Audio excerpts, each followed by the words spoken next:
Olá, pessoal. Eu sou o professor Rui Badaró, estou com a estimada doutora Maria Isabel Nivot, que vai conversar conosco sobre a advocacia na França e a parceria internacional com escritórios de advocacia no Brasil. Doutora Maria Isabel Nivot, muitíssimo obrigado por aceitar esse convite. Esse bate-papo será veiculado para os alunos da PUC Minas Gerais e também em todas as redes sociais do canal do escritório Badaró e De Luca. Espero que esteja tudo bem consigo e, de novo, muitíssimo obrigado por aceitar este convite. Sem mais delongas, já faço a primeira pergunta para ti. Doutora Maria Isabel, como você descreveria o ambiente jurídico na França atualmente? Professor Rui, bom dia a todos. É um prazer estar aqui com vocês e compartilhar um pouco a minha experiência. Para eu me situar, eu fiz direito em São Paulo, na São Francisco, e vim para cá fazer um estágio. Quando eu terminei, eu trabalhava no escritório em São Paulo, nós trabalhávamos com empresas francesas, e quando eu terminei, o advogado sócio com o qual trabalhava me perguntou se eu queria fazer um estágio em Paris, como eu falava francês.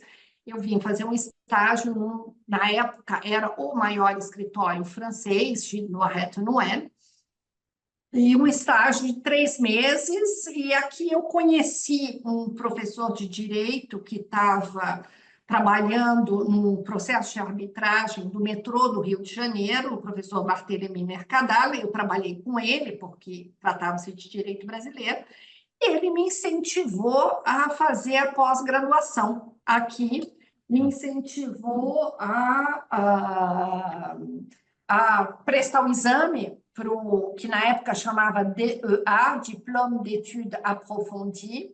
Deixa eu desligar isso daqui, eu pedi para não passar. Que era os créditos para o doutorado. E voltei ao Brasil, fiz o exame, passei, fiz a pós-graduação aqui, continuei trabalhando e me casei com um advogado francês e passei o exame da ordem dos advogados. Eu acho que a gente vai voltar sobre esse tema mais tarde. Então, é só para eu me situar. Eu trabalho aqui há 30 anos, eu abri o escritório há 25 anos atrás. O ambiente jurídico na França é um ambiente agradável. A Ordem dos Advogados da França é muito presente na defesa dos direitos e prerrogativas dos advogados. O exame da ordem é muito difícil e só pode passar 3 vezes. Depois da terceira reprovação, não pode mais passar o exame da ordem. Então, não existe um numerus clausus, mas a ordem faz com que o mercado não seja um mercado com superávit de profissionais. A advocacia francesa é muito diferente, há regras bem diferentes das regras brasileiras. Existe o respeito ao colega, são normas de respeito, de confraternidade muito rígidas, mas, ao mesmo tempo, existe uma agressividade entre colegas que eu não conhecia no Brasil, isso. Talvez faça parte do jogo, do clima. Então, no começo pode assustar, mas depois dá-se para ver que faz parte da mise-en-scène francesa. Agora, são regras de confraternidade, como no Brasil você não pode entrar em contato quando você tem um cliente e que o cliente tem alguma reclamação com relação a um terceiro e que você vai escrever para esse terceiro, você vai relatar a reclamação, a cobrança, o ponto de discórdia, e no final você tem que dizer: aguardo as coordenadas do seu advogado para que eu passe a entrar em contato diretamente com ele. Então, você não pode ter uma interação com a parte contrária sem pedir que ele informe os dados do advogado. Também com uma questão de respeito pelo seu ex-adverso, quando você vai entrar com uma ação, você tem a obrigação de mandar um projeto da inicial para o seu ex-adverso. Você manda, olha, dizendo, digamos que vocês estão negociando um acordo extrajudicial e que não está dando certo, você tem que dizer: olha, tendo em vista que não está evoluindo, meu cliente me deu instruções para entrar com uma ação contra o seu cliente, segue em anexo o projeto da inicial que eu vou apresentar. Da mesma maneira, o processo civil é muito diferente. Não existe, ou muito pouco, prazos, como no Brasil, e prazos que são publicados. O processo, na verdade, em primeira instância, ele é, em tese, oral. Mas, como os advogados sabem que os juízes nem sempre prestam muita atenção nas sustentações, eles sempre apresentam um dossiê de sustentação, que é um modo de apresentar muito francês, que você tem a sua sustentação e depois você tem cote. Cote é uma pastinha colorida, assim, de várias cores, e em cada pastinha tem um documento, uma prova na qual você está se referindo na sua sustentação, para facilitar a análise depois pelo juiz. Então, tem documento tal, cote número 1. Então, aqui tem o nome, aqui em cima o nome do documento e a cote número 1. E o juiz, como não existe, na troca de peças processuais, como não existe esse prazo que nós temos em processo civil brasileiro, o advogado pode pedir extensão do prazo para se manifestar. Então, como os advogados têm essa terrível mania de apresentar tudo no último dia, então o juiz diz: as partes devem concluir dia 12 de agosto. O meu ex-adverso conclui dia 11 de agosto, e eu não vou poder concluir se eu acabei de ler as conclusões dele. As petições são chamadas de conclusões, as conclusões dele. Então, eu peço ao juiz um adiamento da audiência onde eu deveria apresentar minhas conclusões. Então, vive tendo adiamento. De vez em quando o juiz fica um pouco irritado, diz: agora chega, é tal dia, acabou. Ou quando um advogado pede muito adiamento, o outro advogado diz: olha, ele está pedindo, já é a terceira vez que ele pede adiamento, esse processo não vai terminar nunca. Então, tem essas peculiaridades que são muito diferentes do direito brasileiro. Mas, de uma maneira geral, o ambiente jurídico é um ambiente agradável. A aposentadoria dos advogados, nós cotizamos para a Caixa da Ordem dos Advogados, nós temos uma caixa própria. Claro que a aposentadoria não é nenhuma maravilha, mas também não é indigna. Isso faz com que o exercício da profissão fique um pouco mais sereno. Magnífico. Isabel, diga-me o seguinte, com relação à estrutura dos escritórios de advocacia, quais são as principais diferenças entre um escritório de advocacia na França e no Brasil? Eu sei que você tem experiência em ambas as jurisdições. E eu trabalhei num escritório muito grande e depois criei o meu escritório, que é um escritório médio. Eu acho que não existe muita diferença, a não ser a parte do associado, né? No Uhum. Brasil, você tem os advogados que fazem parte do contrato social, mas que são associados. Na França, isso não existe. Existe um regime para associado que chama avocat collaborateur. O advogado, ele até muito pouco tempo, ele não podia ser empregado, porque ele tinha que manter a sua independência como profissão liberal.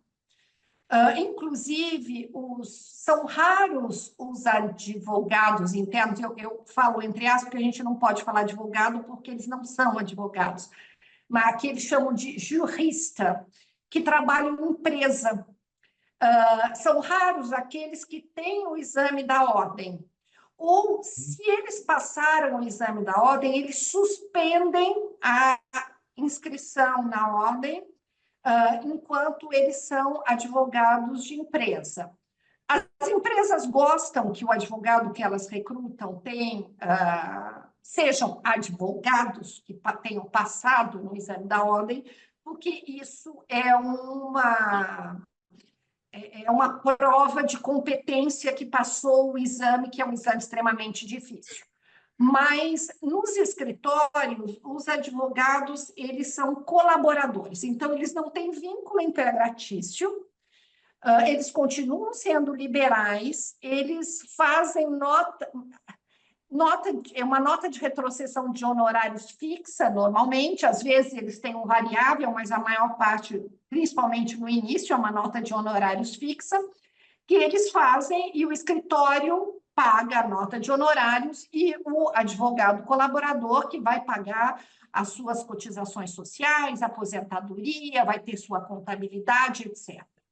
Então, essa é um misto entre empregado, apesar que ele pode ter seus próprios clientes, contanto que os próprios clientes não entrem em conflito com os clientes do escritório, não pode ter conflito de interesse, e nem uma carga tão grande que impeça o advogado colaborador, como ele não recebe por hora trabalhada, ele vai receber uma soma fixa, ele deve ao escritório um número de horas, então eu acho que, para mim, essa é a única grande diferença entre os escritórios brasileiros e os escritórios franceses, é a qualificação jurídica dos advogados associados.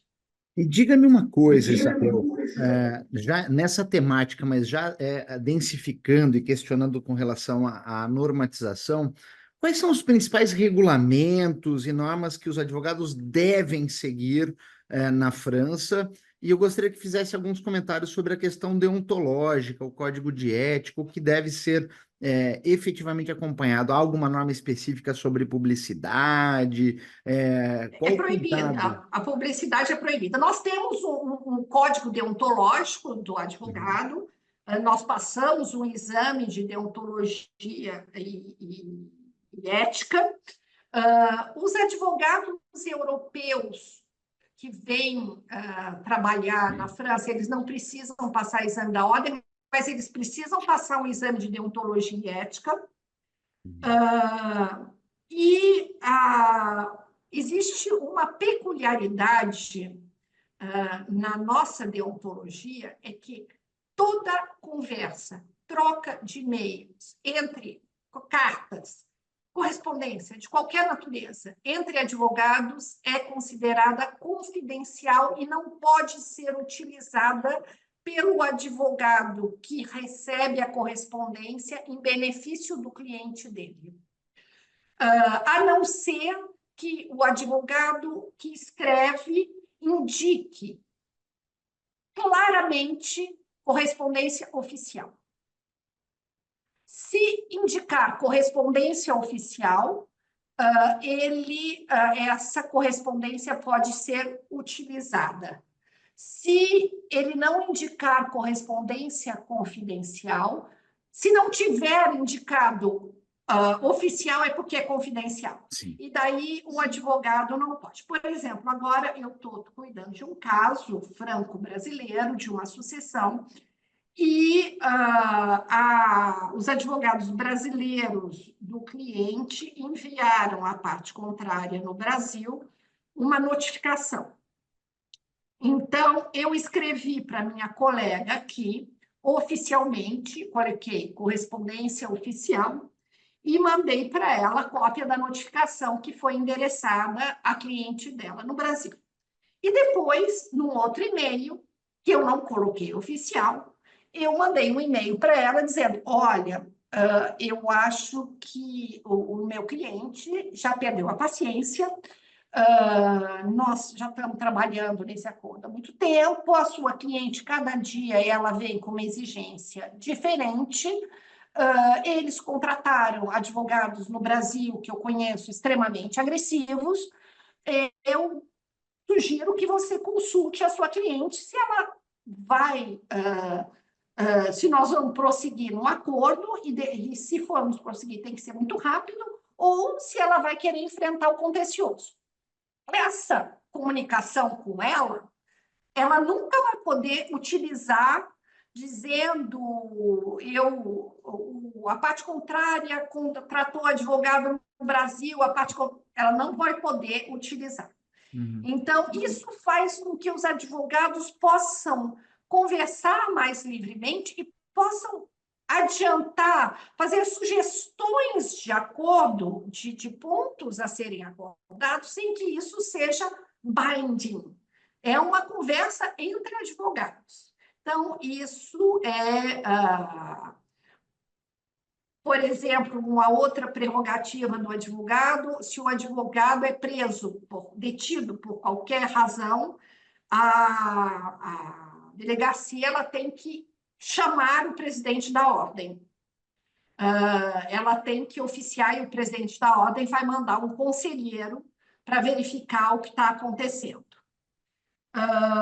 Quando um advogado falece de maneira suspeita, a ordem e o Ministério Público abrem um dossiê para ver se o falecimento é devido a algum caso que ele estava cuidando. Os honorários de advogado, tem uma cláusula de arbitragem nos acordos de honorários, e, em caso de desacordo, o árbitro é o presidente da ordem. Então, se um cliente não está satisfeito, ou se um advogado quer receber do cliente, ele não vai entrar com uma ação de execução, ele vai escrever para o presidente da ordem e vai ter uma arbitragem e uma decisão que depois, se não for executada voluntariamente, pode ser executada por vias judiciais. Então, essas são algumas especificidades da advocacia francesa. Isabel, e diga-me uma coisa ainda sobre essa questão de regulamentação. Quais seriam os requisitos para que um advogado estrangeiro, seja da União Europeia, membro da União Europeia, ou um advogado estrangeiro fora da União Europeia, possa atuar como advogado na França? Ele tem que estar inscrito na ordem. Ok. O procedimento de inscrição na ordem é diferente se o advogado vem de um país da Comunidade Europeia ou fora. Se ele vem de um país da Comunidade Europeia, ele vai ter que apresentar vários documentos, que ele é inscrito, que ele exerce, que ele está em dia com as cotizações, etc. e ele vai ter que passar um exame de deontologia e ética. Tá? Em seguida, em sendo aprovado, ele vai se inscrever na Ordem dos Advogados. Para os advogados brasileiros que reclamam da anuidade da ordem, eu informo que a anuidade aqui é proporcional aos rendimentos. Então, é bem elevada, ela tem quando o mínimo, né, que é cobrado, mas só nos 2 primeiros anos de advocacia, porque o advogado está começando, depois é proporcional ao rendimento do advogado. Outro assunto, o advogado, aqui na França é proibido cobrar só honorários de resultado.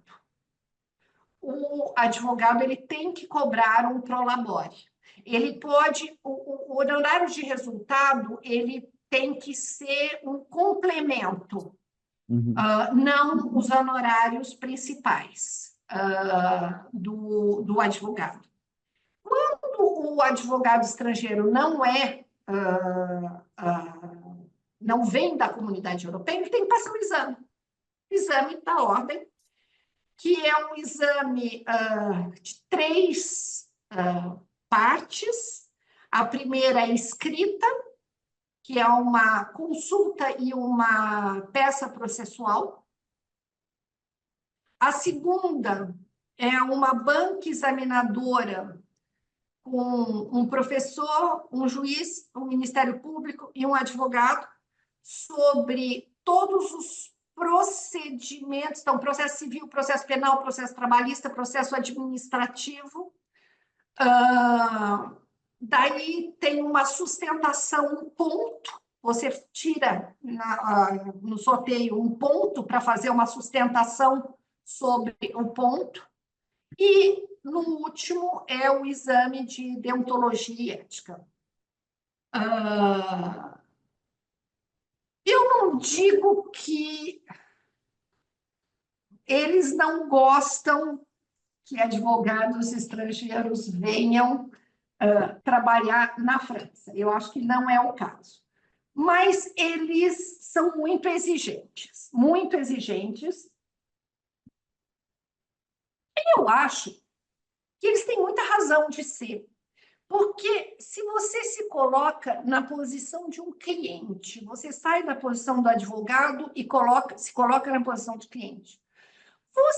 A ordem, ela tem que garantir ao cliente que o advogado que está inscrito no quadro dela e habilitado por ela tenha competência para defender os interesses do cliente. Então, a ordem considera que a inscrição é um label, é um certificado dizendo, olha, esse profissional, ele é competente, nós o reconhecemos como competente. Se a pessoa não conhece o direito local, é muito complicado, né? Antigamente, existia a figura do consultor jurídico em direito estrangeiro. Aliás, quando eu comecei a trabalhar, você podia exercer o teu direito nacional sem estar inscrito na ordem. Mas a ordem, ela constatou que a maioria dos advogados diziam que eles consultavam só no seu direito nacional, quando, na verdade, eles faziam o direito francês, eles fusionaram a profissão e exigiram que agora, para trabalhar na França, tem que passar o exame da Ordem dos Advogados. Isabel, ainda nessa temática, e permita-me um comentário em cima do que falaste, eu concordo integralmente contigo, no sentido de que, se o profissional advogado vai cuidar do bem jurídico mais importante, que é a vida, direta ou indiretamente, no mínimo que ele preencha os requisitos necessários para ser chamado de advogado e possa ter realmente as competências necessárias auferidas por um órgão, no caso, a Ordem dos Advogados, no Brasil, a brasileira, na França, o Barreau, mas que isso seja real, que não seja algo apenas, como dizemos no Brasil, para inglês ver.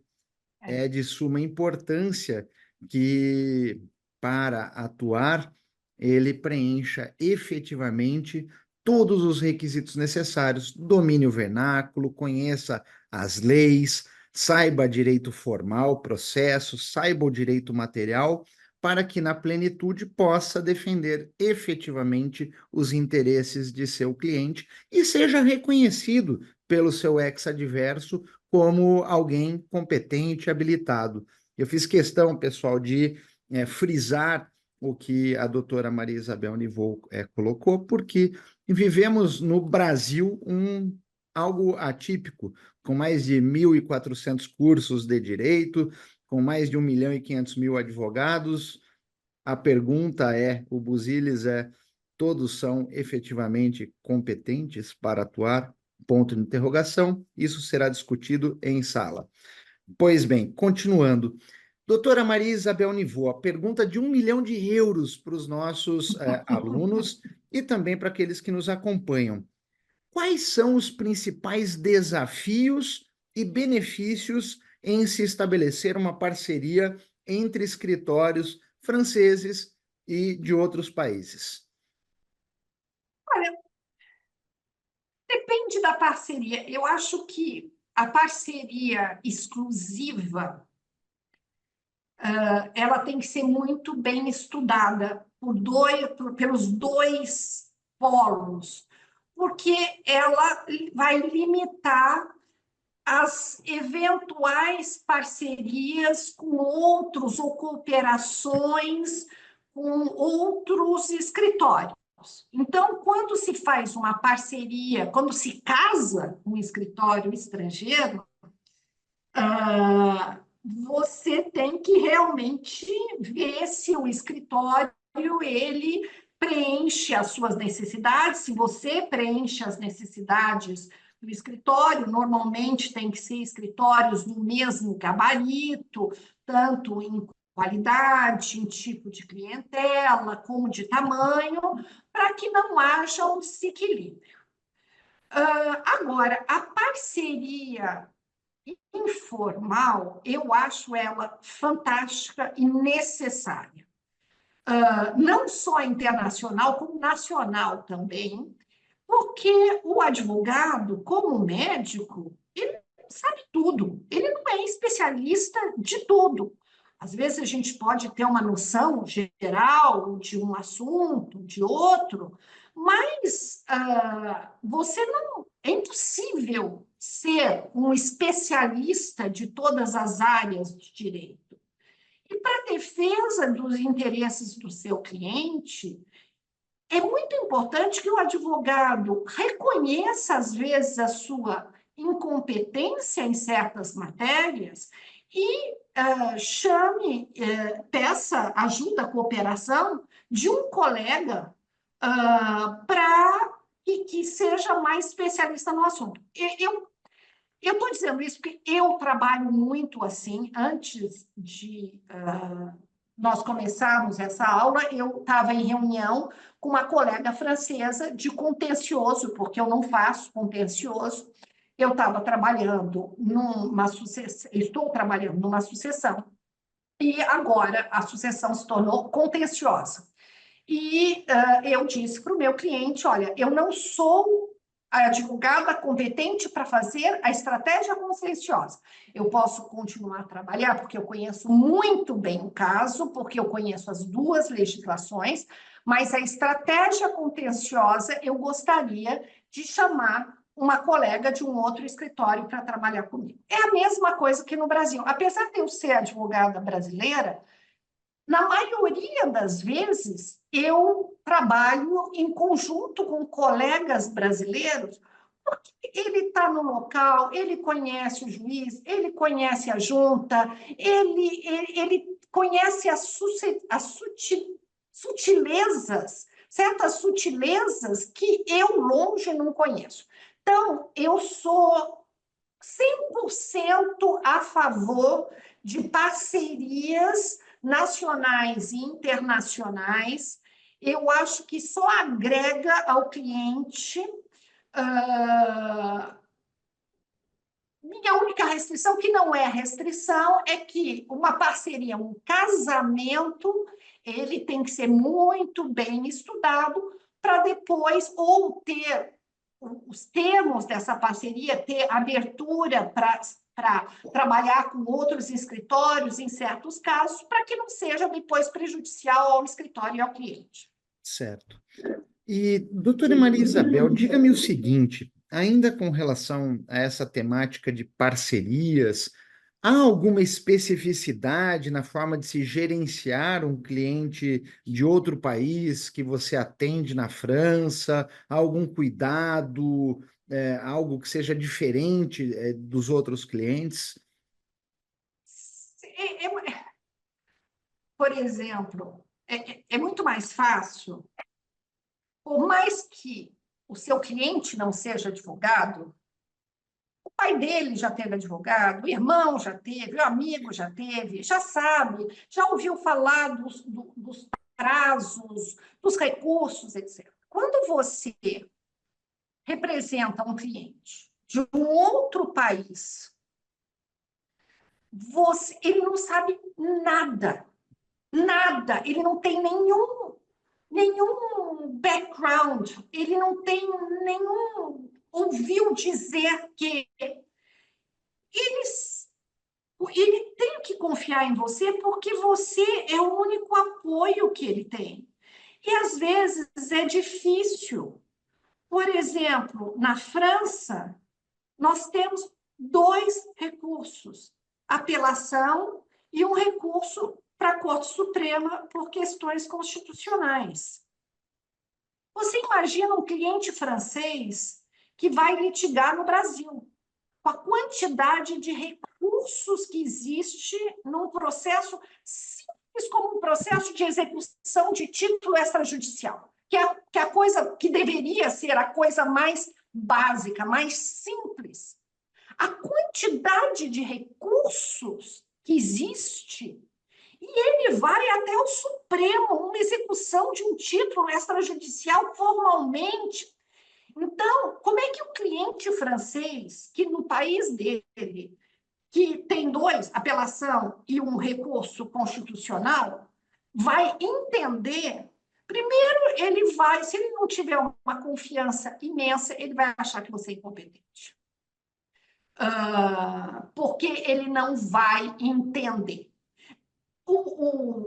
E vice-versa. Por exemplo, os procedimentos trabalhistas na França são extremamente complexos. Não estou falando o processo trabalhista, os procedimentos. Para você demitir um funcionário, você não pode chegar como no Brasil: olha, muito obrigado, agradeço o teu trabalho, mas você passa no departamento pessoal, eles vão acertar seus direitos, você não precisa executar o teu aviso prévio, você pode ir para sua casa. Impossível fazer isso. Você tem que mandar uma carta para convocando o empregado para uma reunião prévia a uma possível demissão. Você tem que dar um prazo entre a convocação e essa reunião. Nessa reunião, o empregado pode vir acompanhado de um membro do sindicato. Nessa reunião, você não vai demiti-lo. Você vai dizer que você está pensando que você vai demiti-lo por tais e tais e tais razões. Daí, você tem um prazo de 15 dias de reflexão. Depois do prazo de 15 dias de reflexão, você vai mandar uma carta de licenciamento e continua. Você imagina um empresário brasileiro que abre uma sociedade aqui na França, contrata um gerente ou uma secretária, um desastre, ele fala assim: quero mandar ela embora. Eu disse: olha, impossível. Tem que ter um motivo. Como que tem que ter um motivo? Tem que ter um motivo ou tem que ser uma demissão, um acordo entre as partes. Mas eu não quero mais, eu pago o que eu tenho que pagar. Não, isso não pode. Então, a peculiaridade é que você conhece ele não. E se não houver uma confiança absoluta, você não vai conseguir trabalhar, porque ele vai ficar te questionando o tempo todo se você está fazendo certo, se é isso mesmo, porque daí ele vai ligar para um amigo e daí vai ser uma tristeza. Administrar cliente estrangeiro é muito mais difícil que administrar cliente do seu próprio país. Tá. Isabel, já vamos nos encaminhando para o encerramento. Eu gostaria de ouvir de ti, existe alguma área na atualidade de proeminência que chama a atenção com relação à possibilidade de atuação do advogado? E nesta linha, o que você teria a dizer sobre as questões de sustentabilidade, as práticas ESG? Já são bem vistas na advocacia francesa? São bem vistas e são praticadas. Os escritórios, a maioria dos escritórios tem projeto pro bono, isso faz parte já da vida do escritório, e medidas de sustentabilidade, de economia de papel, de teletrabalho, etc. Então, o ESG, na prática da advocacia, já foi incorporado. É politicamente incorreto não ser ESG atualmente. Ok. Né? A sua outra questão era sobre a área de atuação. Isso. A área de atuação, eu não posso dizer que se eu nascesse de novo, eu seria ou fiscalista ou penalista. Mas para ser penalista, eu tinha que nascer totalmente de novo, sem nada do que eu tenho, porque eu tenho um problema com a área penal. Agora, hoje, como no Brasil, aqui não se faz nada sem um fiscalista. Não, é impossível. Qualquer coisa, mesmo questões de direito de família, questões empresariais, etc. Mas a vida dos fiscalistas na França não é fácil, porque eles têm uma obrigação de denunciar esquemas que possam ser destinados a lavagem de dinheiro, evasão de divisas, evasão fiscal, etc. Existe essa obrigação. Os advogados normais, os não fiscalistas, nós temos essa obrigação, mas para o presidente da ordem. Quando você tem um caso que te incomoda por alguma razão, você diz, olha, eu estou cuidando de um cliente, mas eu estou achando isso e aquilo, e daí é o problema do presidente da ordem. Se ele achar que tem que denunciar, ele denuncia, se ele achar que não tem que denunciar, ele não denuncia, mas você fez o seu papel. O fiscalista, não, ele tem que denunciar por um órgão que chama TRACFIN, que é um órgão do Ministério das Finanças, e ele tem essa obrigação, porque na França, agora, desde 2019, eu acho, você tem a figura de abuso de direito, que é, você não pode agir legalmente para atingir um objetivo que visa burlar a lei. Difícil trabalhar com os fiscalistas, né? Porque os fiscalistas eles têm que organizar. O objetivo é como é que eu faço para pagar menos imposto legalmente, não para ter evasão fiscal, legalmente. Quais os instrumentos que a lei coloca à minha disposição que eu posso utilizar para pagar menos imposto? Desde 2009, Se os instrumentos são utilizados de maneira flagrante para não pagar imposto ou pagar menos imposto, isso é considerado abuso de direito. E o advogado fiscalista, ele é cúmplice do seu cliente. Onde? Então, se de um lado o exercício da especialidade de direito fiscal é um exercício onde tem um mercado muito grande, do outro lado, os fiscalistas, eles andam numa corda bamba para...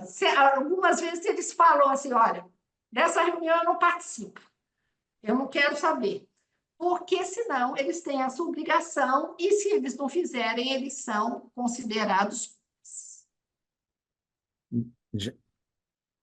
Isabel, diga-me uma última pergunta, essa também de 1 milhão de euros para aqueles que nos acompanham.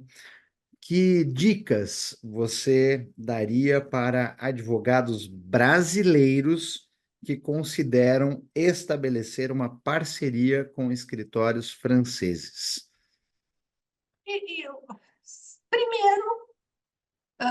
fazer uma pós-graduação na França. Porque para estabelecer parceria, você tem que saber o que você está falando, né? Você tem que ter uma ideia do que existe, do mercado, ter algumas ferramentas para você entender o seu colega. Então, estabelecer a parceria significa: eu gostaria de trabalhar com a França, eu gostaria de representar clientes franceses no Brasil, eu gostaria que meu parceiro representasse meus clientes no Brasil. Eu quero trabalhar junto. Ora, a primeira coisa para trabalhar junto é ter uma noção daquilo que o teu colega está fazendo.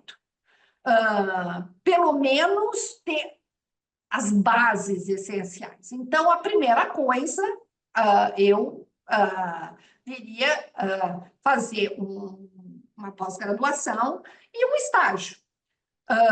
Mesmo sendo advogado formado, nós tivemos no escritório vários estagiários. Hoje, eu tenho ex-estagiários pelo Brasil, exercendo em diversos escritórios, que eram advogados brasileiros, formados, às vezes até pós-graduados no Brasil, que vinham para a França, faziam 1 ou 2 anos de pós-graduação, e depois vinham trabalhar no escritório para ter uma experiência do mecanismo de um escritório franco-brasileiro. Tá? Agora, tem que saber a língua, é importante, e ser curioso, gostar da cultura, entender, ter as chaves de como funciona a cultura francesa, como pensa o francês. Tudo isso é importante, porque se você quiser ter um cliente francês, você tem que saber como o teu cliente pensa, para poder entendê-lo e orientá-lo. Se você não sabe como ele pensa, é complicado. E isso não é só com relação a francês. Qualquer cultura tem as suas próprias especificidades. A gente pensa que o francês e o brasileiro são parecidos, não são. Como o português e o brasileiro não são. Tem certas coisas que são diametralmente opostas e que você falar, a pessoa está entendendo bem.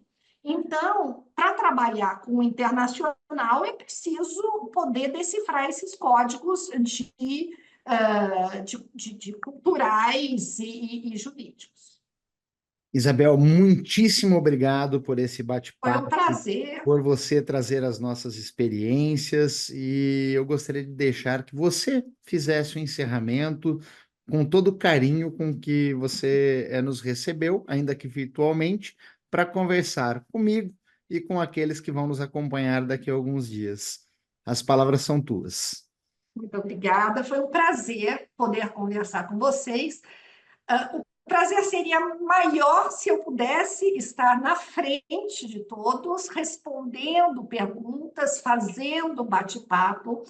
Eu acho que a nossa profissão é uma profissão maravilhosa. Eu me sinto muito orgulhosa de ser advogado, mas é uma profissão que exige muito estudo. Ela exige cultura geral, ela exige empenho empenho, ela exige domínio da língua. A língua é nossa ferramenta. Falar e escrever corretamente é essencial para um advogado. Conhecer a origem, por que a lei é assim e não assado, por que tal, a história jurídica e a filosofia. Nossa profissão é muito bonita, é uma pena que ela não é valorizada como ela merecia ser valorizada, porque é uma profissão que pede muito estudo, pede muito esforço, muita dedicação, e é uma profissão advocato, traz para si o problema alheio. Então, nós, além da nossa vida, dos nossos problemas, nós tentamos, com a nossa competência, resolver o problema de terceiros. Então, eu desejo muito boa sorte a todos vocês e espero, quem sabe, um dia conhecê-los pessoalmente. Obrigada, professor, por ter me dado essa oportunidade de conversar, mesmo virtualmente, com seus alunos. Obrigado, Isabel. Um abraço a todos e até o próximo.